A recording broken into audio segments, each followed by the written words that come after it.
Assalamualaikum warahmatullahi wabarakatuh. Yang terhormat Ibu Fetrieni J. dan Ibu Rosmaria selaku dosen pembimbing mata kuliah dasar-dasar ilmu pendidikan dan rekan-rekan mahasiswa yang berbahagia. Puji syukur marilah kita panjatkan kepada Allah Subhanahu wa Ta'ala yang telah memberikan nikmat dan hidayahnya kepada kita semua sehingga kita bisa mengikuti perkuliahan pada hari ini. Selawat serta salam marilah kita ucapkan untuk Nabi besar kita Muhammad Sallallahu Alaihi Wasallam dengan mengucapkan Allahumma sholli ala Sayyidina Muhammad wa ala ali Sayyidina Muhammad. Sebelumnya, perkenalkan nama saya Mutia Sahira sebagai moderator dan beserta kelompok 9 yaitu Syahra Putri Maharani, Sadik Putra Muharam, dan Suci Fitriani. Di sini kami akan membahas tentang tokoh-tokoh pendidikan yang berpengaruh di Indonesia,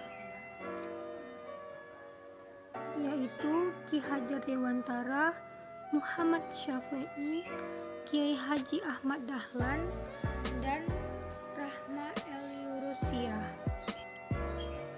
Materi yang pertama yaitu Ki Hajar Dewantara yang akan saya sampaikan sendiri. Ki Hajar Dewantara yang sebelumnya bernama Raden Mas Suwardi Suryaningrat lahir di Yogyakarta pada tanggal 2 Mei 1889.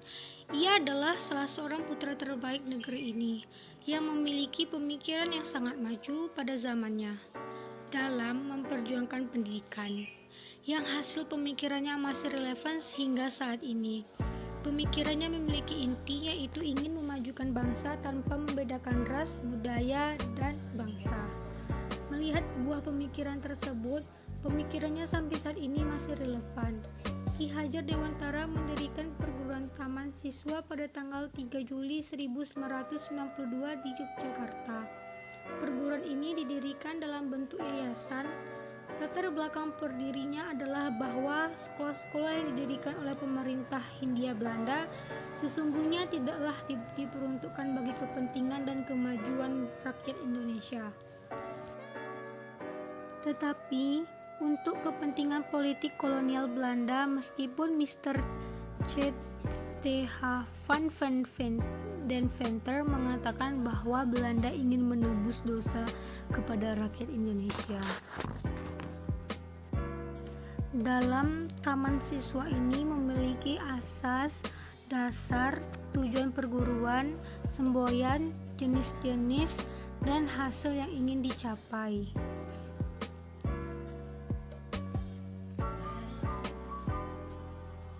Yang pertama, asas. Asas taman siswa ini yang pertama, setiap orang berhak mengatur dirinya sendiri dengan mengingat tertibnya persatuan dalam peri kehidupan umum. Yang kedua, pendidikan yang diberikan kepada anak hendaklah dapat menjadikan manusia yang merdeka batinnya, pikirannya, dan merdeka tenaganya, dan bermanfaat untuk kepentingan bersama. Yang ketiga, pendidikan hendaklah didasarkan atas kebudayaan dan budaya Indonesia yang selaras dengan kodrat kita dan akan memberikan kedamaian dalam kehidupan sehingga tidak mudah terpengaruhi oleh kebudayaan yang datang dari luar. Yang keempat, pendidikan harus diberikan kepada seluruh rakyat tanpa terkecuali. Yang kelima, untuk dapat mencapai asas kemerdekaan, maka kita harus bekerja sesuai dengan kemampuan sendiri tanpa mengharapkan bantuan orang lain. Yang keenam, pendidik hendaklah mendidik anak dengan sepenuh hati, tulus dan ikhlas, tidak meminta sesuatu hak.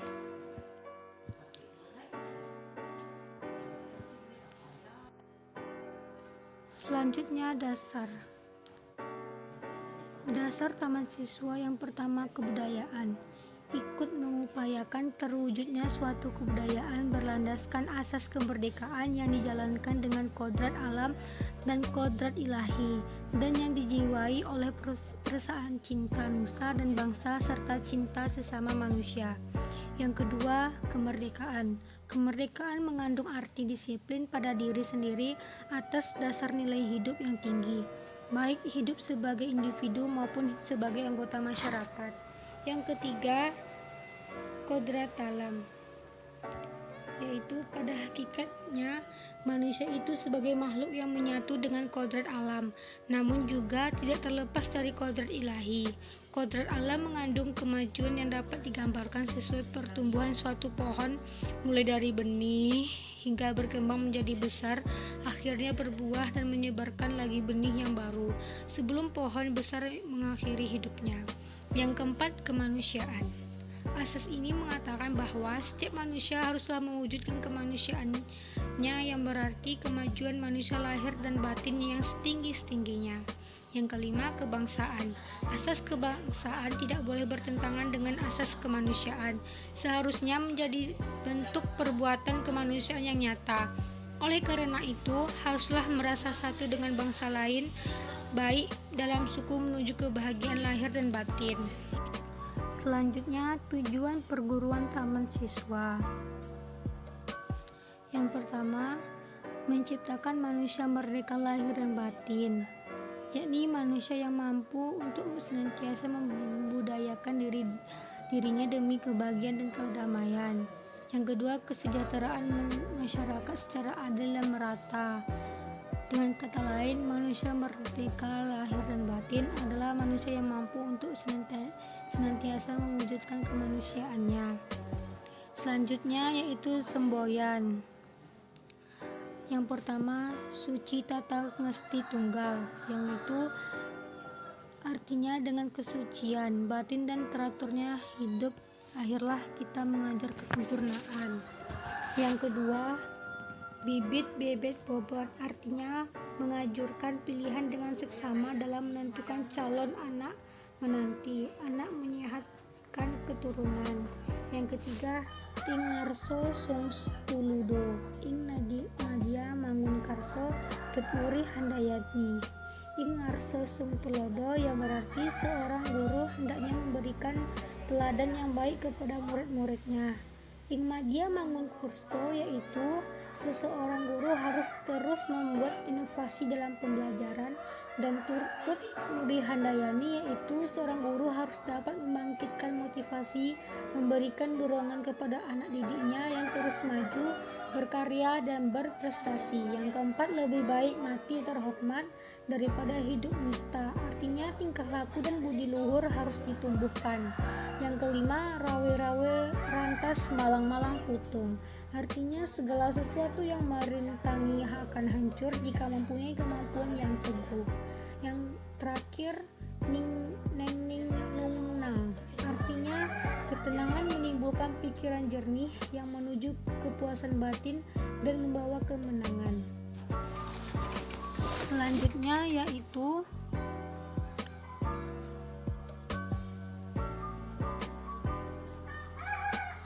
jenis-jenis pendidikan.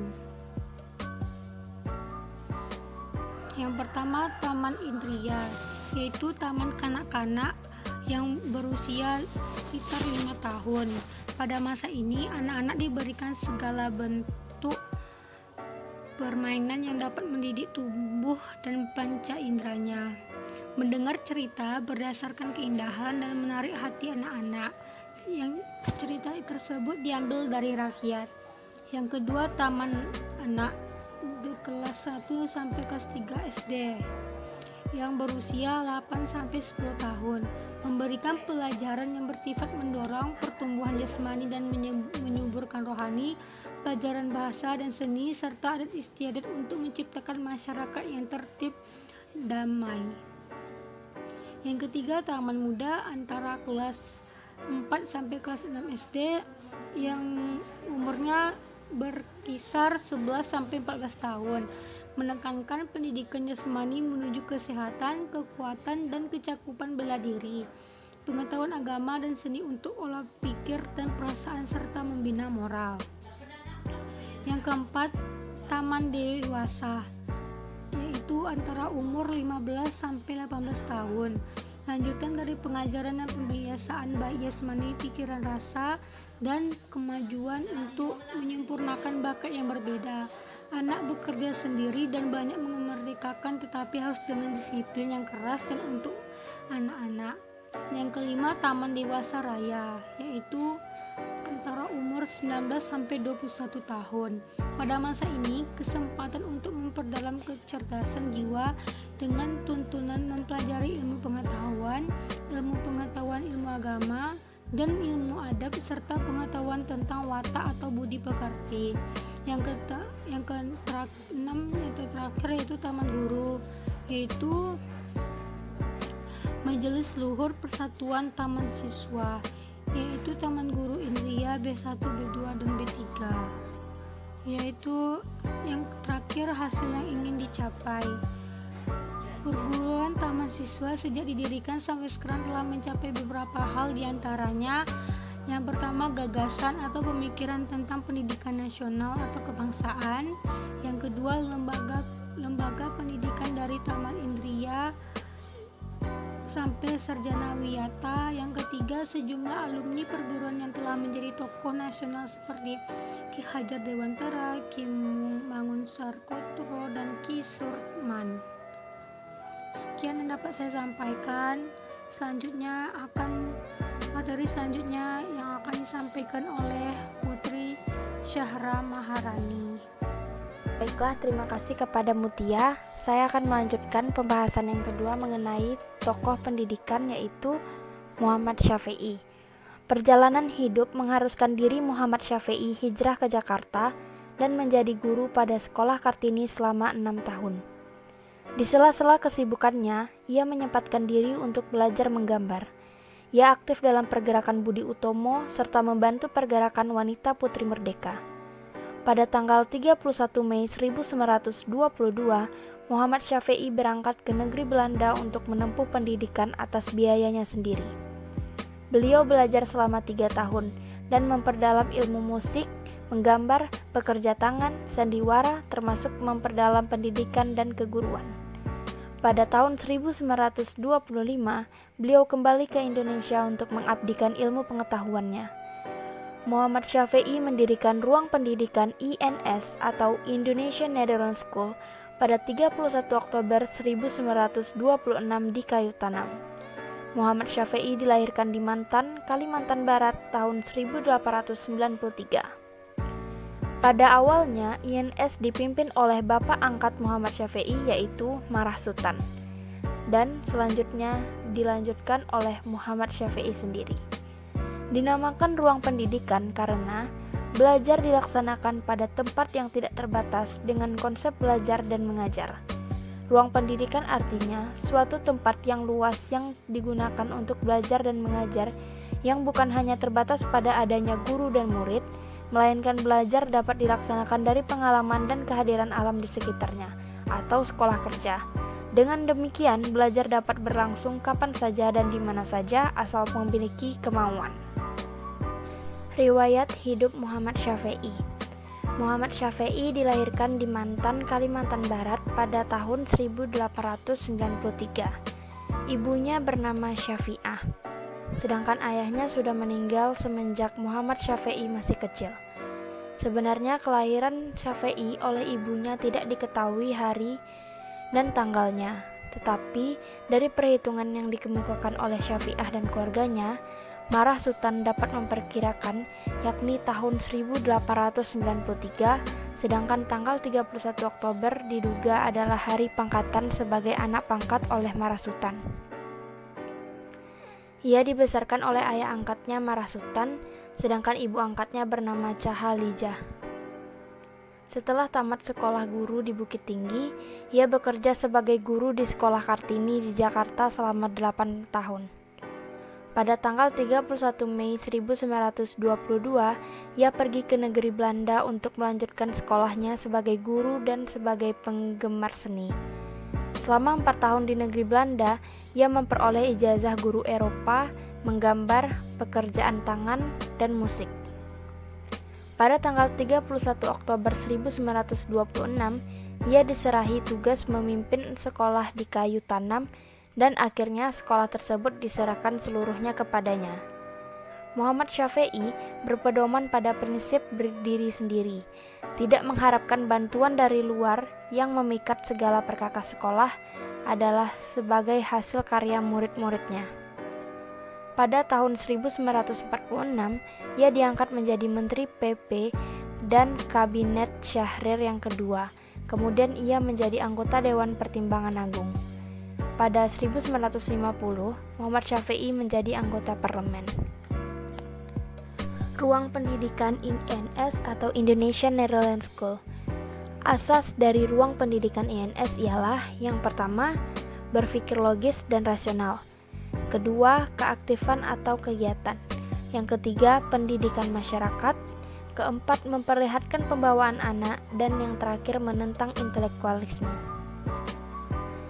Dan tujuan dari ruang pendidikan INS ialah yang pertama, mendidik rakyat ke arah kemerdekaan.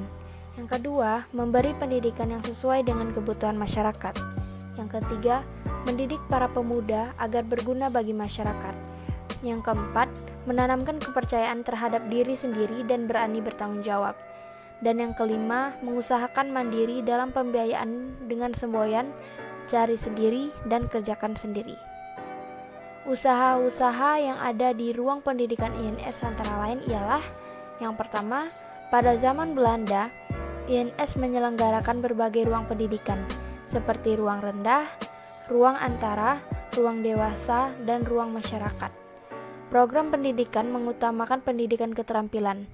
Semua ruang diberikan 50% pelajaran umum dan juga 50% mata pelajaran kejuruan. Pada zaman kemerdekaan, atas izin pemerintah Belanda, INS mendirikan ruang pendidikan pengajaran dan kebudayaan di Padang Panjang. Yang ketiga, pada 1952, ia mendirikan percetakan dan penerbitan yang diberi nama Sri Dharma dan menerbitkan majalah bulanan bernama Sendi dan buku bacaan untuk pemberantasan buta huruf yang dikenal dengan nama Kunci 13. Pada 1953, ia mendirikan program khusus untuk menjadi guru yakni tambahan 1 tahun setelah ruang dewasa untuk pembekalan kemampuan mengajar dan praktik mengajar. Dan yang terakhir, mencetak buku-buku pelajaran lain-lain. Sekian dari saya, pembahasan selanjutnya akan dibahas oleh Suci. Baiklah, terima kasih kepada Syahra. Baiklah, saya akan melanjutkan pembahasan yang ketiga mengenai tokoh Kiai Haji Ahmad Dahlan. Kiai Haji Ahmad Dahlan adalah seorang tokoh Islam yang giat memperjuangkan umat Islam melalui bidang pendidikan. Kiai Haji Ahmad Dahlan mendirikan Muhammadiyah pada tanggal 18 November 1912 yang bertepatan dengan tanggal 8 Zulhijjah 1300 Hijriah di Yogyakarta. Muhammadiyah merupakan gerakan Islam amar ma'ruf nahi mungkar, berakidah Islam dan bersumber kepada Al-Quran dan Sunnah, serta yang memiliki tujuan untuk menegakkan dan menjunjung tinggi agama Islam sehingga terciptanya masyarakat Islam yang sebenar-benarnya yang diridhoi Allah Subhanahu wa Ta'ala. Pendidikan Muhammadiyah memiliki latar belakang, asas, tujuan, cita-cita, dasar, fungsi, dan hasil dicapainya dalam pendidikan Muhammadiyah. Latar belakang pendidikan Muhammadiyah yaitu karena adanya akidah umat Islam yang rusak. Yang kedua, kebekuan dalam bidang hukum fikih. Yang ketiga, kemunduran dalam pendidikan Islam. Yang keempat, kemajuan zending Kristen dan misi Katolik. Yang kelima, keadaan umat Islam sangat menyedihkan akibat dari penjajahan. Yang keenam, persatuan umat Islam semakin menurun. Dari masalah tersebut, maka umat Islam melakukan kegiatan-kegiatan mencakup yang pertama, membersihkan Islam dari pengaruh dan kebiasaan bukan Islam. Yang kedua, memformulasikan kembali doktrin Islam menurut alam pikiran modern. Yang ketiga, reformasi ajaran dan pendidikan Islam. Yang keempat, mempertahankan Islam dari pengaruh dan serangan dari luar. Yang kelima, melepaskan Indonesia dari belenggu penjajahan. Selanjutnya adalah asas pendidikan Muhammadiyah, yaitu Islam yang berpedoman kepada Al-Quran dan As-Sunnah. Selanjutnya yaitu tujuan dan target pendidikan Muhammadiyah.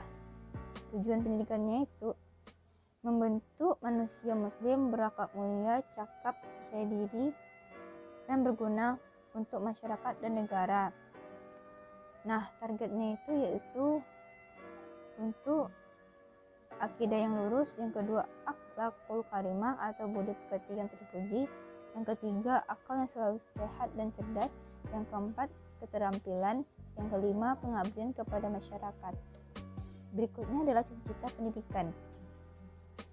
Cita-cita pendidikan Muhammadiyah yaitu ada 3, yaitu baik budi, alim dan beragama. Yang kedua, luas pandangan, alim dalam ilmu-ilmu dunia. Yang ketiga, bersedia berjuang untuk kemajuan masyarakatnya. Berikutnya adalah dasar pendidikan Muhammadiyah.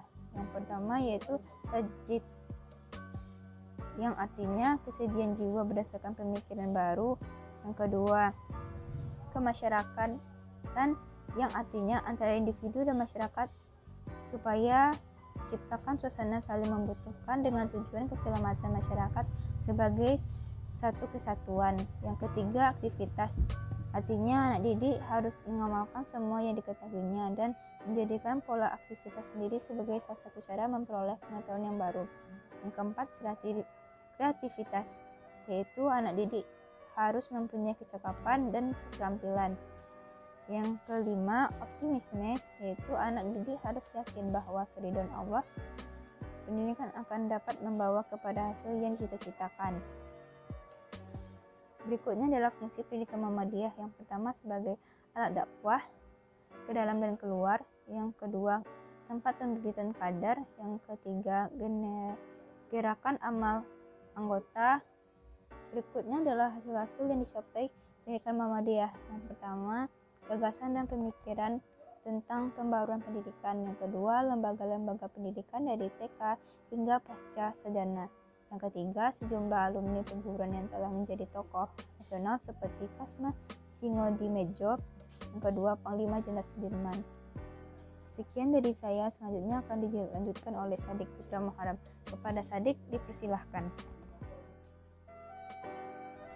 Baiklah, saya akan melanjutkan materi dari suci, yaitu materi keempat mengenai Rahma el-Yunusiah.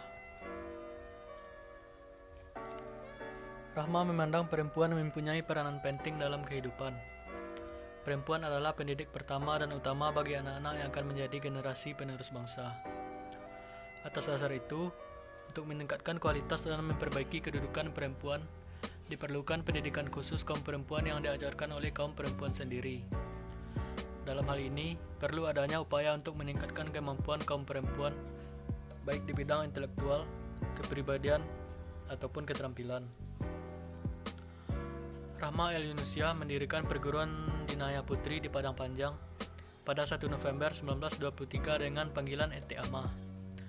Rahma dilahirkan pada tanggal 29 Desember 1900, bertepatan dengan 1 Rajab 1318 Hijriah. Ibunya bernama Rafi'ah, sedangkan ayahnya bernama Syekh Muhammad Yunus.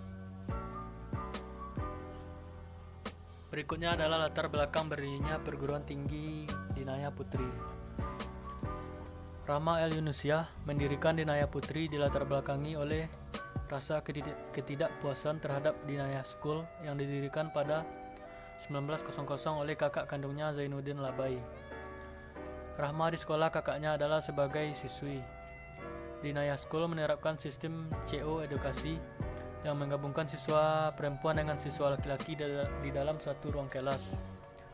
Sistem ini menurut pandangan Rahma tidak dapat melayani kebutuhan kaum wanita yang tidak terjangkau, baik berkaitan dengan persoalan agama maupun yang berkaitan dengan kebutuhan keterampilan keputrian sebagai istri, ibu dari anak-anak, dan sebagai penegak moral bangsa. Di samping itu, Rahma juga tidak puas dengan kondisi pemahaman agama yang dimonopoli oleh kelompok laki-laki saja. Padahal menurut Rahma, pemahaman agama tidak hanya untuk kaum laki-laki, tetapi juga kewajiban kaum perempuan untuk bersungguh-sungguh melakukan kajian tersebut yang bakal melahirkan ahli agama di kalangan kaum wanita. Berikutnya adalah tujuan pendidikan Dinaya Putri. Tujuan pendidikan Dinaya Putri Padang Panjang adalah melaksanakan pendidikan dan pengajaran berdasarkan Islam dengan tujuan membentuk putri yang berjiwa sosial dan ilmu pendidikan yang cakap, aktif, serta bertanggung jawab tentang kesejahteraan masyarakat tanah air atas dasar pengabdian kepada Allah Subhanahu wa Ta'ala. Yang berikutnya adalah dasar pendidikan Dinaya Putri. Pendidikan Dinaya Putri didasarkan pada ajaran Islam dengan berpedoman pada Al-Quran dan Sunnah. Hal ini berarti bahwa segala kegiatan pendidikan yang dalam lingkungan perguruan ini seluruhnya didasarkan atas hikmah ajaran Islam yang pokoknya telah termasuk dalam Al-Quran dan Sunnah. Berikutnya adalah cara mencapai tujuan pendidikan. Program pendidikan umum atau General Education untuk mengembangkan kemampuan dan sikap ilmiah pada diri peserta didik. Program pendidikan yang bertujuan agar anak didik cabang ilmu pengetahuan bidang keahlian agama Islam. Program pendidikan yang mengarahkan mereka pada tujuan untuk menjadi ibu pendidik yang baik. Program pendidikan keterampilan, yaitu ilmu pengetahuan praktis yang dapat digunakan dalam kehidupannya sesuai dengan lingkungan hidupnya. Berikutnya adalah program pendidikan asrama. Asrama sebagai salah satu wahana pembina para santri mempunyai program yaitu melatih anak didik bagaimana cara hidup bermasyarakat, memimpin, serta dipimpin dalam mempraktikkan semua ilmu yang telah dipelajari pada pagi hari. Rama El Yunusiah tidak mau dibujuk, bahkan tidak mau kompromi dengan pemerintah Belanda, sehingga tawaran untuk menjadi perguruan negeri ditolak. Itulah sikap perguruan terhadap pemerintah Belanda.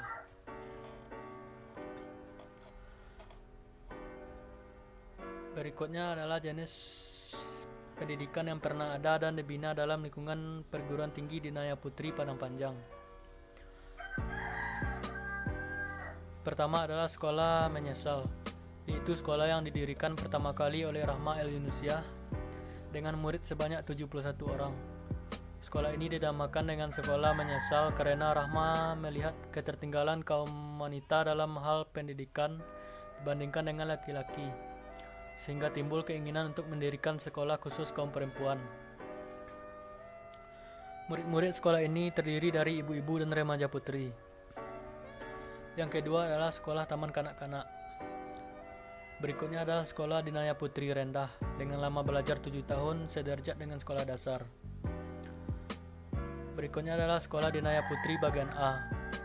Anak-anak yang diterima adalah yang belum SD dengan lama belajar 5 tahun sederajat dengan ibtidaiyah atau sekolah dasar. Berikutnya adalah sekolah Dinaya Putri bagian B dengan lama belajar 4 tahun. Anak-anak yang diterima adalah tamatan HIS dan Sekel School dan SD atau sederajat. Tamatan ini sederajat dengan sekolah lanjutan pertama atau sanawiyah.